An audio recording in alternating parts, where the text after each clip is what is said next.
Hello dear students. हम कर रहे हैं chapter national income and related aggregates. उसमें से हमने सर्कुलर फ्लो ऑफ इनकम पहले कर लिया है और ये भी जान लिया है कि नेशनल इनकम में लीकेजेस क्या क्या होते हैं और इंजेक्शंस क्या क्या होते हैं। अब हम बात करेंगे मेजरमेंट ऑफ नेशनल इनकम की। नेशनल इनकम को तीन तरीके से मेजर किया जा सकता है: product method, income method and expenditure method. हम इन तीनों को डिटेल में डिस्कस करने वाले हैं, तो आप ध्यान से सुनते और समझते चलें क्योंकि ये बड़ा ही इंपॉर्टेंट कॉन्सेप्ट है। फर्स्ट है हमारा प्रोडक्ट मेथड। इसको हम वैल्यू एडेड मेथड भी कहते हैं, इंडस्ट्रियल ओरिजिन मेथड भी कहते हैं, नेट आउटपुट मेथड भी कहते हैं। ऑफलाइन क्लास में हम इनमें से कुछ पॉइंट्स कर चुके हैं। प्रोडक्ट जो होता है वो क्या होता है? वैल्यू एडेड, या जितना वैल्यू एडिशन हुआ है वही प्रोडक्शन होता है। नेशनल इनकम क्या होगी? National income is estimated by finding the market value of final goods and services produced in an economy in an accounting year. Market value किसकी? फाइनल गुड्स एंड सर्विसेज की। Final goods and intermediate goods का difference भी हमें पता है। Intermediate goods वो goods होते हैं जिनको प्रोड्यूसर यूज करते हैं एज रॉ मटेरियल और जिनको प्रोड्यूसर परचेज करते हैं फॉर रीसेल। इंटरमीडिएट गुड्स जो हैं वो बाउंड्री लाइन ऑफ प्रोडक्शन के बाहर नहीं होते हैं और उनमें अभी और भी वैल्यू एडिशन होना बाकी होता है। इसके inverse final goods boundary line of production के बाहर होते हैं और उनमें फर्दर और वैल्यू एडिशन नहीं होना होता है। एक एग्जाम्पल दिया हुआ है जिसकी हेल्प से हम समझ सकते हैं कि कैसे प्रॉब्लम ऑफ डबल काउंटिंग हो सकती है और उससे किस प्रकार से बचा जा सकता है। एक किसान है जो 400 रुपए की गेहूं उगाता है, फिर वो उसको आटा मिल में बेच देता है। आटा मिल उससे गेहूं से आटा बनाता है और फिर उसको 600 रुपए में बेच देता है और इस आटे को बेकर खरीदता है और फिर ब्रेड बनाता है और उसको 800 रुपए में बेच देता है। शॉपकीपर फिर बेकर से खरीदता है ब्रेड 800 रुपए की और उनको रीसेल कर देता है 900 रुपए में। अगर इन सब की वैल्यू अगर हम कैलकुलेट करें और उसको ऐड कर दें तो वो हमारे पास होगा 2700। 2700 में से हमारा 1800, सॉरी 1800 जो है वो इंटरमीडिएट गुड्स की वैल्यू है, उसको हमें माइनस करना होगा, अदरवाइज हमारी डबल काउंटिंग की प्रॉब्लम हो जाएगी। डबल काउंटिंग की प्रॉब्लम क्या है? Double counting occurs if goods which are still being used as intermediate goods are also included in the estimation of GDP. अगर इंटरमीडिएट गुड्स की वैल्यू को भी हम इंक्लूड कर लेंगे जीडीपी कैलकुलेशन में तो हमारी डबल काउंटिंग की प्रॉब्लम हो जाती है। उससे कैसे बचा जा सकता है? अगर केवल हम जो फाइनल गुड्स हैं उनकी वैल्यू ही कंसीडर करें तो हमारे जो डबल काउंटिंग की प्रॉब्लम है उससे हम बच सकते हैं। हम केवल फाइनल गुड्स की ही वैल्यू को एग्रीगेट करेंगे। वैल्यू एडिशन क्या होता है? अब नेक्स्ट पॉइंट हमारा क्या होता है? Value addition. Value added, value of output, जो भी आउटपुट की टोटल वैल्यू है उसमें से अगर इंटरमीडिएट गुड्स की कॉस्ट को हम माइनस कर देंगे तो हमारे पास क्या आ जाएगा? Value added. ये हमारा जो एग्जाम्पल है उसको एक्सप्लेन करा हुआ है इस टेबल के थ्रू। ये स्टेजेस ऑफ प्रोडक्शन है: वीट, फ्लोर, ब्रेड और sale of bread. Value of output क्या हो जाती है? Total value of output. ये हमने 400, 600, 800 और 900 को प्लस कर दिया तो 2700 हो जाता है। इसमें से इंटरमीडिएट गुड्स क्या है? ये 400 रुपए के वीट थे, फिर ये आटा था 600 रुपए का और ये ब्रेड थे 800 रुपए के। अगर ये इंटरमीडिएट गुड्स हैं इनकी वैल्यू हो जाती है 1800। इसको अगर 2700 में से माइनस कर देंगे तब हमारे पास वैल्यू आएगी, वो होगी वैल्यू एडेड। 900 जो है वो वैल्यू एडेड है क्योंकि हमने डिफरेंट जो स्टेजेस हैं प्रोडक्शन की उसमें से सिर्फ वैल्यू एडिशन को ही लिया है। फर्स्ट स्टेज जो है वो 400 रुपए का वैल्यू एडिशन है, फिर 200 रुपए का वैल्यू एडिशन है, फिर 200 और फिर 100 रुपए का वैल्यू एडिशन है। तो हमने वैल्यू एडेड जो है उसका एग्रीगेशन कर लिया डिफरेंट स्टेजेस में जो भी वैल्यू एडिशन हुआ है। GDPMP क्या होगा अब हमारा? GDPMP is estimated by adding up value addition by all the producing units in the economy. सभी producing units ने जितना value addition किया है उसको अगर add कर देंगे तो वो हमारा बन जाएगा GDPMP. GDPMP क्या होता है? Summation of GVA, gross value added at market price. जो भी प्राइमरी सेक्टर, सेकेंडरी सेक्टर और टर्शरी सेक्टर में ग्रोस वैल्यू एडिशन हुआ है उसका अगर हम सम्मेशन कर देते हैं तो वो हमारे पास आ जाता है जीवीए मार्केट प्राइस. अलग अलग सेक्टर में वैल्यू एडिशन का एस्टिमेट करने से हमें अलग अलग सेक्टर की इम्पोर्टेंस पता चल जाती है या शेयर पता चल जाता है उनका इकोनॉमी में कितना शेयर है. अब GDPMP हमें प्राप्त हो गया है, इससे हम NNPFC कैसे निकाल सकते हैं वो तरीका भी हमें पता है. GDPMP में से अगर नेट इनडायरेक्ट टैक्सेस को माइनस कर देंगे तो अब हम जो GDP है वो फैक्टर कोस्ट पर निकाल लेते हैं. अगर इसमें से फिर डेप्रिसिएशन माइनस कर दिया तो अब हमने निकाल लिया NDPFC. और इसमें further net factor income from abroad भी जोड़ देंगे तो अब हमारे पास आ गया NNPFC. एक बार फिर से उसको देख लेते हैं. GDPMP हमें प्राप्त होता है, उसमें से नेट इनडायरेक्ट टैक्सेस को माइनस कर देंगे तो GDPFC मिल जाएगा. फिर डेप्रिसिएशन को माइनस कर दिया तो NDP हो जाएगा एट फैक्टर कोस्ट. और इसमें फर्दर हमको जोड़ना है net factor income from abroad तो हमारा बन जाएगा NNPFC और वही हमारा नेशनल इनकम होता है. अभी हमने पहले मेथड की बात की है प्रोडक्शन मेथड, जिसमें हमने क्या कहा है कि हमें केवल जो डिफरेंट स्टेजेस ऑफ प्रोडक्शन हैं उसमें से वैल्यू एडिशन का सम टोटल करना है. उससे हमें मिलेगा GDPMP और फिर उससे हम कन्वर्ट कर लेंगे NNPFC में. सेकंड अब हम स्टार्ट करने वाले हैं इनकम मेथड. इनकम जैसा नाम से ही दिख रहा है, जो डिफरेंट फैक्टर्स ऑफ प्रोडक्शन को इनकम मिल रही है उनको हमें टोटल करना होगा. Sum total of income received as reward for rendering factor services. Factor services को उनकी सर्विसेज के फैक्टर्स को जो उनकी सर्विसेज के बदले में इनकम मिलती है वो हमारी कहलाती है फैक्टर इनकम. इसमें हमारा क्या क्या आ जाएगा? Wages, rent, interest, profit, mixed income. Mixed income हमने बताया था कि क्या होती है.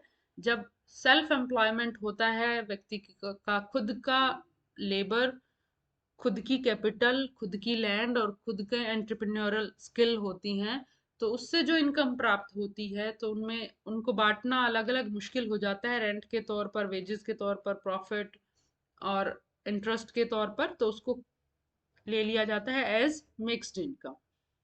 ये मिक्स्ड इनकम किसमें होती है? अनऑर्गेनाइज्ड सेक्टर में. इस मेथड को, इनकम मेथड को हम डिस्ट्रीब्यूटेड शेयर मेथड भी कह सकते हैं और फैक्टर पेमेंट मेथड भी कह सकते हैं. डिस्ट्रीब्यूटेड शेयर मेथड जो अलग अलग फैक्टर्स ऑफ प्रोडक्शन का शेयर है, या फैक्टर पेमेंट मेथड भी कह सकते हैं. इसके कंपोनेंट्स क्या क्या हैं? जो हमने बात की वेजेस एंड सैलरीज, इसको हम क्या कह सकते हैं? Compensation of employees. एक और टर्म क्या होती है वेजेस एंड सैलरीज के लिए? Compensation of employees. Compensation of employees में क्या क्या आता है? जो भी एम्प्लॉयज को मिलता है एम्प्लॉयर के द्वारा, चाहे वो वेजेस एंड सैलरीज के फॉर्म में मिले, उनको बोनस मिल रहा है, उनको कमीशन मिल रहा है, उनको DA मिल रहा है, ये तो कैश की फॉर्म में हो गया. और in the form of kind also उसकी हम मार्केट वैल्यू देख लेंगे. जैसे उनको फ्री में क्वार्टर्स मिले हुए हैं, रहने का स्थान मिला हुआ है, यूनिफॉर्म्स के लिए पैसे मिलते हैं, मेडिकल फैसिलिटीज के लिए मेडिकल फैसिलिटीज मिलती हैं, यूनिफॉर्म्स मिलती हैं, तो उसकी वैल्यू हम कैलकुलेट करके और इसमें ऐड कर सकते हैं. थर्ड, जो भी एम्प्लॉयर का कंट्रीब्यूशन होता है एम्प्लॉयज के लिए सोशल सिक्योरिटी स्कीम्स में, उसको भी ऐड किया जाएगा. और पेंशन जो मिलती हैं उनको भी ऐड किया जाएगा, रिटायर्ड पर्सन्स को. तो ये सारा का सारा कंपनसेशन ऑफ एम्प्लॉयज में आ जाएगा, जो भी एम्प्लॉयज को उनकी सर्विसेज के बदले में मिलता है, चाहे in the form of cash और in the form of kind. ये हमारा फर्स्ट पार्ट हो गया कि लेबर को क्या मिलता है. नेक्स्ट हमारा है रेंट. रेंट में ये हमें आप समझते हैं कि वेजेस, रेंट, इंटरेस्ट और प्रॉफिट क्या क्या होते हैं, बट यहाँ पर नेशनल इनकम के कॉन्सेप्ट में हमें ये ध्यान रखना है कि अलग अलग सेगमेंट में हम किस किस चीज को इंक्लूड कर रहे हैं और किसको एक्सक्लूड कर रहे हैं। रेंटल इनकम में हमें देखना होगा कि एक तो हमें रेंट मिलता है लैंड और बिल्डिंग के लिए, उसके साथ साथ हमें रेंट मिल सकता है जो भी ड्यूरेबल यूज गुड्स होते हैं, जैसे बसेस, ट्रैक्टर्स, मशीनरी एक्सेट्रा। जो ड्यूरेबल यूज गुड्स होते हैं और उनको अगर हम किसी को उधार देते हैं यूज करने के लिए, तो उसके अगेंस्ट जो मिल रहा है वो भी रेंट में इंक्लूड होगा। नेक्स्ट बात जो ध्यान रखने की है, जो सेल्फ ऑक्यूपाइड हाउसेज होते हैं, हमारे अपने घर होते हैं, उनका रेंट भी, उन उसका जो करंट रेंट चल रहा है वो भी हमें यहाँ पर रेंटल इनकम में प्लस करना पड़ेगा। एंड रॉयल्टीज किसके लिए मिलती हैं? कॉपीराइट्स के लिए। और जो पेटेंट राइट्स होते हैं उनके लिए हमें रॉयल्टीज मिलती हैं, वो भी रेंटल इनकम में इंक्लूड की जाएंगी। और जो नेचुरल रिसोर्सेज पर राइट है उसके लिए भी जो रॉयल्टीज मिलती हैं वो भी रेंटल इनकम में प्लस होंगी। अब हम एक बार ब्रीफ में देख लें कि रेंटल इनकम में क्या क्या इंक्लूड होगा। लैंड और बिल्डिंग के लिए जो मिलता है, ड्यूरेबल यूज गुड्स के लिए जो मिलता है, जो अपना हाउस है, सेल्फ ऑक्यूपाइड हाउस है, और प्लस रॉयल्टीज, ये सभी रेंटल इनकम में इंक्लूड होंगे। नेक्स्ट है इंटरेस्ट। इंटरेस्ट में भी हमें ध्यान देना है कि इंटरेस्ट, कौन सा इंटरेस्ट हमें कंसीडर करना है। जो इंटरेस्ट बैंक डिपॉजिट से मिल रहा है, जो इंटरेस्ट फर्म्स को लोन हमने दिया हुआ है उसके लिए जो इंटरेस्ट मिल रहा है, इन दोनों को ही ऐड करेंगे। जो इंटरेस्ट गवर्नमेंट से मिल रहा है या कंज्यूमर से मिल रहा है उसको इंक्लूड नहीं करेंगे, क्योंकि वो करंट इकोनॉमिक प्रोडक्शन के लिए यूज नहीं हो रहा है, करंट इकोनॉमिक प्रोडक्शन के लिए यूज नहीं हो रहा है। तो हम केवल जो बैंक डिपॉजिट से इंटरेस्ट मिल रहा है और जो लोन दिए हुए हैं फर्म्स को उसके लिए जो इंटरेस्ट मिल रहा है उसको ऐड करेंगे। Next is profit. अब प्रॉफिट जो होते हैं उसमें से सारे के सारे प्रॉफिट को डिस्ट्रीब्यूट नहीं किया जाता है, एक पार्ट है जिसको डिस्ट्रीब्यूट किया जाता है, उसको कहते हैं डिविडेंड। उसके अलावा कॉरपोरेट सेविंग्स भी होती हैं और कॉरपोरेट प्रॉफिट टैक्स भी देते हैं। तो इस प्रकार इन तीनों को ऐड करेंगे तो वो हमारा बनेगा प्रॉफिट। प्रॉफिट में डिविडेंड किसको कहेंगे? जो डिस्ट्रीब्यूटेड शेयर है इनकम का, जो शेयर होल्डर्स को दिया जाता है वो कहलाएगा dividend. Only distributed profits are called dividends. आपने टर्म सुना होगा डिविडेंड, तो यहाँ पर आपको क्लियर हो जाएगा क्या होते हैं डिविडेंड्स। फिर कॉरपोरेट सेविंग भी होती है और कॉरपोरेट प्रॉफिट टैक्स भी होते हैं, गवर्नमेंट को देते हैं कॉरपोरेट्स। तो ये सारा का सारा हमारा प्रॉफिट में होगा। नेक्स्ट है हमारा mixed income of self employed. ये हम कर चुके हैं कि जो मिक्स्ड इनकम होती है, खुद का लेबर, खुद का लैंड, खुद का कैपिटल एंड एंटरप्रेन्योरल स्किल के बदले में जो हमें मिल रहा है वो हमारा मिक्स्ड इनकम की फॉर्म में होता है, उसको हम ऐड करेंगे। उसके बाद है हमारे पास net factor income from abroad, इसको भी हम प्लस कर लेंगे। ये हम डिस्कस कर चुके हैं कि क्या होता है net factor income from abroad. अब इन सभी को छः के छः जो हमने पॉइंट्स किए हैं उन सबको ऐड कर लेते हैं तो हमारे पास क्या आ जाता है? NNPFC। यहाँ पर ध्यान देने की बात है कि जो इनकम मेथड है उसमें हम फैक्टर कोस्ट पर निकाल रहे हैं नेशनल इनकम को, और वो हमारा NNPFC किसको जोड़कर बनेगा? Compensation of employees, operating surplus. Operating surplus किसको कहा जाएगा? रेंट, इंटरेस्ट और प्रॉफिट को जब हम जोड़ देते हैं वो कहलाता है ऑपरेटिंग सरप्लस।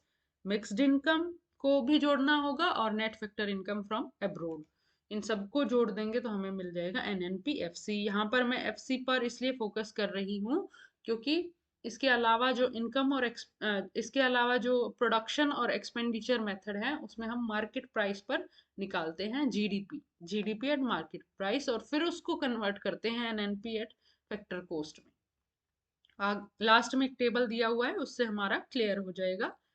दो मेथड हम कर चुके हैं, production method and income method. Income में हमने देख लिया कि जो भी एम्प्लॉयज को कंपनसेशन मिल रहा है, operating surplus, mixed income, net factor income from abroad, इन सबको जोड़ना होगा।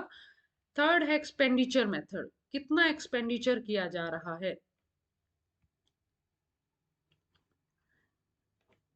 अब ये एक्सपेंडिचर मेथड है, इसको हम कह सकते हैं इनकम डिस्पोजल मेथड और कंजम्पशन इन्वेस्टमेंट मेथड। दोबारा से, इनकम डिस्पोजल मेथड, इनकम को डिस्पोज ऑफ करते हैं, हम स्पेंड करते हैं, तो वो एक्सपेंडिचर मेथड का दूसरा नाम है income disposal method and consumption investment method. इसमें के कंपोनेंट्स आप देखेंगे क्या क्या हैं। फर्स्ट है फाइनल कंजम्पशन एक्सपेंडिचर। एक तो जो हम कंजम्पशन पर खर्च कर रहे हैं, चाहे प्राइवेट सेक्टर के द्वारा हो रहा है चाहे गवर्नमेंट सेक्टर के द्वारा हो रहा है, उसके साथ हम क्या जोड़ेंगे, जो कैपिटल फॉर्मेशन पर खर्च हो रहा है, पूंजी निर्माण पर जो खर्च हो रहा है। और तीसरा हमारा क्या रहेगा, जो भी नेट एक्सपोर्ट्स हैं उसको हम इंक्लूड करेंगे। ये सभी एक्सपेंडिचर हैं। फर्स्ट में कंजम्पशन कौन कौन कर सकता है, प्राइवेट सेक्टर भी कर सकता है और गवर्नमेंट सेक्टर भी कर सकता है।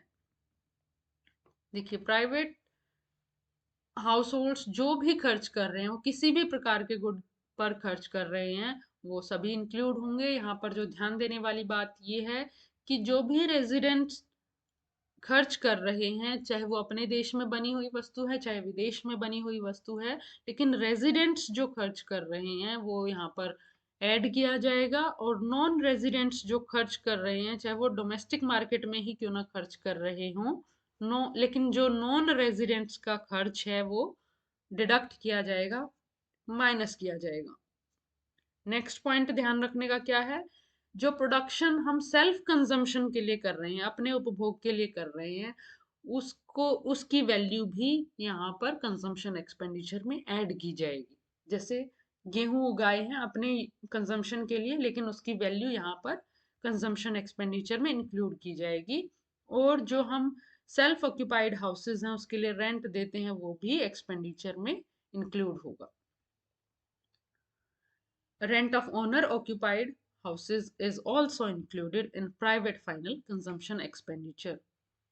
ये प्राइवेट सेक्टर की हम फाइनल कंजम्पशन एक्सपेंडिचर की बात कर रहे हैं। फिर है गवर्नमेंट। गवर्नमेंट जितना खर्च करती है कंजम्पशन एक्सपेंडिचर जो गवर्नमेंट का होता है, चाहे गवर्नमेंट अपने देश में बनी हुई वस्तुएं और सेवाएं खरीद रही है या विदेश से खरीद रही है, लेकिन जो भी गवर्नमेंट खर्च कर रही है वो इंक्लूड होगा गवर्नमेंट फाइनल कंजम्पशन एक्सपेंडिचर पर। तो अभी हमने कंजम्पशन एक्सपेंडिचर की बात करी प्राइवेट एंड गवर्नमेंट सेक्टर के द्वारा। नेक्स्ट है हमारा कैपिटल फॉर्मेशन पर जो खर्च हो रहा है। कैपिटल फॉर्मेशन पर जो खर्च होता है वो हमारा इन्वेस्टमेंट होता है और उससे फर्दर इनकम जनरेट होती है। कैपिटल फॉर्मेशन वो या इन्वेस्टमेंट कह लीजिए इसको, तो उससे हमारा फर्दर इनकम जनरेट होती है। ऐसा खर्च जिससे आगे हमारे इनकम जनरेट होती है वो कहलाता है कैपिटल फॉर्मेशन पर एक्सपेंडिचर। अब इसमें हमारा क्या क्या आएगा, एक तो जो gross domestic fixed capital formation है और जो हमारा स्टॉक में चेंज है उसकी वैल्यू। फिक्स्ड कैपिटल फॉर्मेशन में हमारा क्या आ जाएगा, कंस्ट्रक्शन पर जो खर्च हो रहा है और मशीनरी और इक्विपमेंट पर जो खर्च हो रहा है वो हमारा किस में आ जाएगा, फिक्स्ड कैपिटल फॉर्मेशन में आ जाएगा। जो कंस्ट्रक्शन निर्माण पर जो खर्च हो रहा है उसकी वैल्यू हम कैसे कैलकुलेट करेंगे, जो भी घर बनाने के लिए या बिल्डिंग्स बनाने के लिए स्टील सीमेंट ब्रिक्स जो भी यूज हो रहा है और उत्पादन के साधनों का जो इस्तेमाल हो रहा है, उसके बदले में जो पेमेंट की जाती है वो सारी की सारी यहाँ पर इंक्लूड होंगी, वो एक्सपेंडिचर ऑन कंस्ट्रक्शन होगा। तो जो नई बिल्डिंग्स का निर्माण हो रहा है उस पर खर्च, कंज्यूमर नए हाउसेस परचेज कर रहे हैं उस पर खर्च, कोई कंस्ट्रक्शन का काम इन प्रोग्रेस है उस पर भी जो खर्च हो रहा है वो भी ऐड किया जाएगा। और अगर हम ओल्ड बिल्डिंग्स में मेजर चेंजेस कर रहे हैं, रिपेयर पर रिपेयर कर रहे हैं और उसमें मेजर चेंजेस हो रहे हैं, तो वो भी जो खर्च है वो यहाँ पर इंक्लूड होगा। ये जो खर्च है किस पर है? कंस्ट्रक्शन पर खर्च है। इसके बाद क्या आता है? जो एक्सपेंडिचर किया जाता है मशीनरी और इक्विपमेंट्स पर। मशीनरी और इक्विपमेंट्स पर जो खर्च किया जाता है वो यहाँ पर हम इंक्लूड करेंगे, ऐड करेंगे। यहाँ पर ध्यान देने वाली बात ये है कि जो किसी फर्म ने अपने आप प्रोड्यूस किया है कोई मशीनरी या कोई इक्विपमेंट, लेकिन उसका वो खुद ही यूज कर रही है, तो उसकी वैल्यू भी इंक्लूड की जाएगी। उसके बाद हमने इसमें डिस्कस करना है एक्सपेंडिचर जो हो रहा है चेंज इन स्टॉक पर। जो स्टॉक है वो रॉ मटेरियल का भी स्टॉक हो सकता है और फाइनल जो गुड्स होते हैं उन जो सेल नहीं हुए हैं उसका स्टॉक भी हो सकता है, तो उसकी मार्केट वैल्यू हमें ऐड करनी होगी। जो भी स्टॉक है उसकी मार्केट वैल्यू भी यहाँ पर एक्सपेंडिचर ऑन कैपिटल फॉर्मेशन उसमें हमारा आ रहा है। तो जो कैपिटल फॉर्मेशन पर खर्च है, हमने एक तो देखा कंस्ट्रक्शन पर जो खर्च हो रहा है, मशीनरी एंड इक्विपमेंट पर जो खर्च हो रहा है, और चेंज इन स्टॉक जो है वो सभी का सभी सारा का सारा किसमें इंक्लूड होगा? कैपिटल फॉर्मेशन में। Next is net exports. Net exports हम कैसे निकालते हैं? Exports minus imports. तो अब हम इन सभी को जब ऐड कर देते हैं तो हमारे पास आएगा GDP at market price. GDP at market price हमने क्या क्या ऐड करना है? Private final consumption expenditure, government final consumption expenditure, gross domestic capital formation plus net exports. GDP MP से हम एनएनपी में कन्वर्ट कर सकते हैं, हमें वो प्रोसीजर पता है। अब हम बात करेंगे कि ये जो तीनों मेथड हैं ये आइडेंटिकल हैं। ये जो साइन है ये आइडेंटिटी का साइन है। तो नेशनल प्रोडक्ट जो हमारा होता है, नेशनल इनकम, नेशनल एक्सपेंडिचर, ये सभी आइडेंटिकल होते हैं। जो उत्पादन हो रहा है, जो इनकम है, जो खर्च है, वो आइडेंटिकल होते हैं। ये लास्ट की टेबल से आपके तीनों मेथड का कंपैरिजन हम आसानी से कर सकते हैं, और इसको अगर ब्रीफ में हम स्टडी कर रहे हैं क्या क्या पॉइंट्स ऐड होंगे हर एक मेथड में, उसको भी देखा जा सकता है। फर्स्ट है प्रोडक्ट मेथड। इसमें हम क्या कर रहे हैं? जो हमारे प्राइमरी, सेकेंडरी और टर्शरी सेक्टर में जितना ग्रॉस वैल्यू एडेड है उसका मार्केट प्राइस, तीनों सेक्टर्स में जो भी ग्रॉस वैल्यू एडेड है एट मार्केट प्राइस वो इंक्लूड किया जाएगा, उसको प्लस किया जाएगा, तो हमारे पास क्या आएगा? GDP MP. इनकम अप्रोच में हम क्या करते हैं? जो भी कंपनसेशन ऑफ एम्प्लॉयज होता है, ऑपरेटिंग सरप्लस होता है, मिक्स्ड इनकम होती है, net factor income from abroad होती है, उन सबको प्लस करेंगे तो हमारे पास क्या आएगा? एनएनपीएफसी। एक्सपेंडिचर मेथड में प्राइवेट फाइनल कंजम्पशन एक्सपेंडिचर, जो भी कंजम्पशन एक्सपेंडिचर है प्राइवेट और गवर्नमेंट सेक्टर के द्वारा, कैपिटल फॉर्मेशन पर जो खर्च आ रहा है, प्लस नेट एक्सपोर्ट्स, तो वह उससे हमें प्राप्त होगा जीडीपी एमपी। अब हम ये देख सकते हैं कि प्रोडक्ट अप्रोच और एक्सपेंडिचर अप्रोच से जो हमें मिल रहा है वो जीडीपी एमपी है। जीडीपी एमपी है। इनकम अप्रोच से जो हमें मिल रहा है वो डायरेक्ट ही एनएनपीएफसी मिल रहा है, जो हमारा नेशनल इनकम होता है। इनको हम चेंज कर सकते हैं। जीडीपी एमपी को हम एनएनपीएफसी में कैसे चेंज कर सकते हैं, एक डिस्कस कर लेते हैं। सेम यहाँ पर हमारा एक्सपेंडिचर अप्रोच में रहेगा। तो प्रोडक्ट अप्रोच में इसको देख लेते हैं, एक बार रिवाइज कर लेते हैं, अदरवाइज ये हमने पहले डिस्कस किया हुआ है। जीडीपी एमपी में से अगर हम डेप्रिसिएशन माइनस करते हैं तो वो हमारा क्या आ गया? NDP MP. डेप्रिसिएशन को माइनस कर दिया तो अब हमारे पास net domestic product at market price आ गया। अगर मार्केट प्राइस से फैक्टर कॉस्ट में चेंज करना है तो हम क्या करेंगे? नेट इनडायरेक्ट टैक्सेस को माइनस कर देंगे। एनडीपी एमपी में से नेट इनडायरेक्ट टैक्सेस माइनस कर देंगे तो हमारे पास आ गया एनडीपीएफसी। इसमें net factor income from abroad अगर जोड़ देंगे तो हमारे पास आ गया एनएनपीएफसी। तो ये था आपका measurement of national income, product method के द्वारा, इनकम मेथड के द्वारा एंड एक्सपेंडिचर मेथड के द्वारा। आई होप आपको समझ आया होगा। Will meet you in next video. Thank you so much.